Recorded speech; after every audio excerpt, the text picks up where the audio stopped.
Gilamoy sa kalayo kining balay daplin sa kalsada sa barangay La Piedad, Isabela City, Basilan, Sabado sa Udto, Enero 7. Mitabang pa ang mga residente sa mga bumbero sa pag-aswat sa hose aron mabombahan og tubig ang nagtilaab nga balay.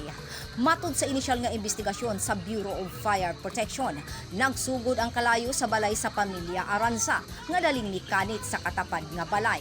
Unom ka fire truck gikan sa BFP, PDRRMO, CDRRMO ug UECI firefighters ang nagtinabangay sa pagpalong sa kalayo.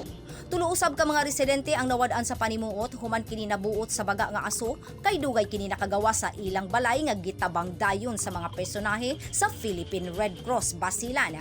Gideklarang fire out ang sunog pag-abot sa 1:58 sa hapon ug migawas nga tulo ka panimalay ang naugdaw nga gilambigitan sa unom ka pamilya nga naapektuhan.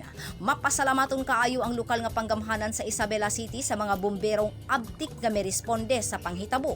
Mao nga wala mikanit ug maayo ang kalayo sanglit nagdikit ang daghang balay sa lugar. Wala hinuoy gi-report nga naangin nga kinabuhi sa sunog.